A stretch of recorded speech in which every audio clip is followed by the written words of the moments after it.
I thought the emotion of the game got to our guys. I mean, we were so out of pocket at one time. I couldn't even identify with my team. We couldn't catch the basketball. It wasn't what they were doing. It was what we weren't doing. I mean, we just couldn't catch the basketball, couldn't make a layup, couldn't make a free throw. I thought we were just extremely nervous to play our first MEAC game in front of our home crowd, and on top of that, Coach Jackson returning. I just thought, I'm glad it's over with. I put it like that, so we can get back to playing NCCU basketball and leave the emotions out, because I really don't think they were prepared for this stage and that amount of pressure with these lights hitting. Well, and the crowd was certainly ready. And a good crowd tonight. As you look at the attendance, 2,619, they were ready to explode as you were trying to make that comeback in the second half. But a team like Delaware State, that's number 1 in the MEAC in field goal percentage, or rather number 2. We would be number 1 if we were a counter. Just talk about the fact we were able to come back, but then we'd cut it to 7. They'd go on a 5-0 run just by hitting clutch shots, and we would leave somebody open. Yeah, we right now we are an immature basketball team. And, we cut it to 7, and then we take a fadeaway 3 because once again we get caught up in the emotion of the game. And mature teams don't do that, and that begins and ends with me. So we'll go back to the drawing board to get it right. Hats off to Delaware State. They executed down the stretch, and that's who Coach Jackson is. That's his system, and we knew that coming in, but we were certainly prepared for everything that they threw at us. I think our emotions just got the best of us. And it really seemed like CJ struggled in this ball game, 4 for 13. He did finally end up with 13 points, but he's someone that you got to have in double figures in this ball game. He's got to carry the team as far as the offense, and it seemed like he was able to do that in the second half, but the first half he just looked really uncomfortable. Yeah, yes, he did. I thought he was nervous. For what reason, I don't know. These guys didn't play for Coach Jackson, and, it was me, and I told them, eliminate that this is a Delaware State versus North Carolina Central game. So no, we just have to use it as a learning experience, and hopefully we'll grow and mature and develop down the road, because conference basketball is a little different than any other basketball we played. So that's the emotional aspect that we're experiencing right now. You could certainly sense that in the air in this ball game. But another player I thought really gave you some good minutes tonight. In 17 minutes of action, Marvin Fitzgerald nearly got his first double-double, and that's the main reason you brought him in. You told me he was tough, he was good around the basket, and he was certainly that tonight. Yeah, I guess that could be the silver lining in the cloud.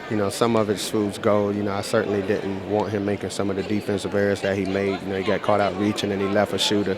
We just weren't very smart at all tonight. It's just tough. It's going to be hurtful and shameful to go back and watch the film. I just felt like as a leader I let him down and embarrassed us tonight.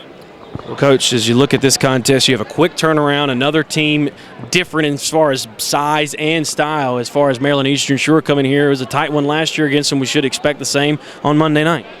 Oh, yeah, it's me at basketball. Every game, you got to be prepared. And, we certainly got to lace up our boots and be prepared for another battle, another war.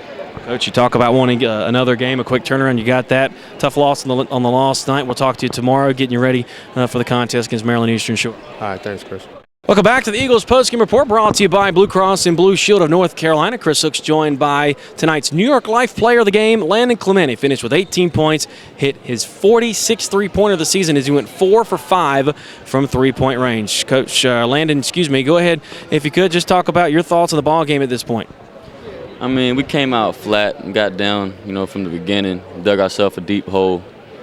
It was a lot of fans in here. A lot of guys came out to support us tonight, and we just, we came out flat from the jump. We came out the second half, played better, but we dug ourselves a hole in the first half, and we couldn't ever get out of it. But I hate we let Coach down. It was a big game for him tonight. A lot of guys struggled. The lights hit us, and we weren't ready for it. But hopefully we'll come back Monday, put a better performance out for our fans. That'll certainly hopefully be the case. Talk about you, though. 18 points. It really seemed like you were feeling it. And sometimes for you it just takes a runner here or a layup here to really get you going from the field. Yeah, my teammates did a great job tonight finding me. A lot of guys don't help off me, so it's tough for me to get open looks. But when I get them, I got to knock them down to make the defense pay for leaving me open.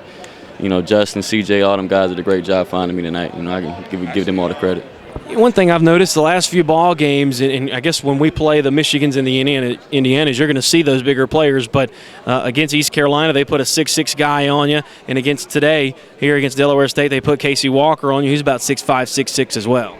Yeah, a lot of teams try to put guys with length on me, so it's tough for me to get my shots off. They can challenge my shots when I shoot, and but Coach works with me, does a great job working on my ball fakes, getting guys in the air, using my quickness to my advantage. And then when they leave me open, I got to knock them down and make them pay for it. Tonight I went 4 for 5, but it's not about me. It's a team effort, and tonight we didn't get the job done. Maryland Eastern Shore coming up Monday night, so you got that quick turnaround as we get to the conference play aspect of the season. They're going to be another tough team. They're a little bigger, maybe not as athletic as Delaware State, so I don't know, maybe you haven't looked at film of them yet, but I know it's going to be a tough challenge on Monday night. Yeah, they're a great team. We haven't looked at them much, yet, but we got to come in here tomorrow at 10 o'clock, start preparing for them. We got to go hard and practice, come in here to get better, and we got to come out here Monday and put a better show on for our fans. Tonight we stunk it up. I can't wait to get back out here Monday and hopefully, outcome will be different. All right, Landon, congratulations on being tonight's New York Life Player of the Game. Tough loss. We'll talk to you on Monday. Appreciate it, man. Thank you.